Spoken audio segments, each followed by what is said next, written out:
When you think about Lyme disease, you probably think of this, a tick, or maybe more specifically, a tick bite. But what exactly is it about a tick bite that makes us sick? This is Borrelia burgdorferi, one of many bacteria that ticks can pass on to humans and the one responsible for Lyme disease. It causes an array of symptoms, which can be anything from fatigue, arthritis, facial palsy, and occasionally a bullseye rash, erythema migrans if you want to get technical.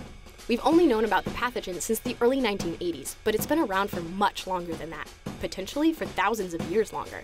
Traces of its effects were even found in Ötzi the Iceman, the 5,300-year-old hunter found mummified in the Italian Alps. But while we're not exactly sure where and when Borrelia originated, we do know a lot about how the disease works and how it's spread. I should take my glasses off. My name is Raphael Stricker. I'm a medical doctor. I practice in San Francisco. I have over 4,000 Lyme disease patients in my practice, and I've written more than 200 papers about Lyme disease. Ticks have been called sewers of infection. Anything that they feed on, they can pick up and transmit to you. These sewers of infection need blood to survive. Sometimes that's bird blood. Sometimes it's reptile blood, but a lot of the time it's mammal blood, like mice and deer. If a tick feeds on one of those animals and they are infected with the bacteria, the tick will carry it and then spread it to other animals, who then spread it to other ticks, and so on. Occasionally, those ticks spread the disease to us, and they do that by passing the pathogen through the tick's saliva, which some people call a pretty fascinating substance. Tick saliva is really a pretty fascinating substance. It has several components. One is it has an anesthetic that numbs the bite site so that the person doesn't know that he or she is being infected. It also has an anticoagulant that keeps the blood from clotting so that the tick can feed continuously at that site. And then it also has this immunosuppressive substance that suppresses the immune response at the bite site so that the host can't fight off the infection. It's been shown that a tick bite can inject about 70,000 Lyme bacteria. So you're getting a pretty hefty dose of this spirochete, it's called the spirochete, with a tick bite. So, what does Borrelia burgdorferi actually do to your body? Technically, nothing. The bacteria itself doesn't harm your cells, but your body knows the pathogen shouldn't be there, so it launches an all-out assault. Your immune system will first try to fight off disease by targeting proteins on the bacteria's cell walls, but the spirochete can just change which proteins it expresses and evade detection. So much for that idea.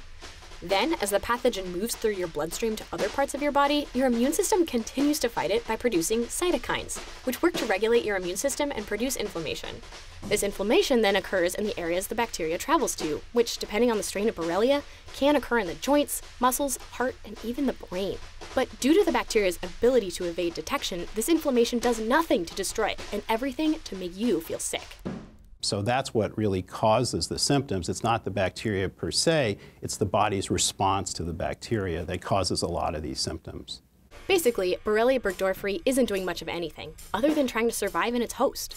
Well, my medical school teacher told me not to anthropomorphize, bacteria. Basically, I mean, the goal is to survive. The goal of any bacteria or any organism is to survive. So, and Borrelia has evolved a way to do that that's very efficient. Of course, we're doing whatever we can to make sure the disease can't survive.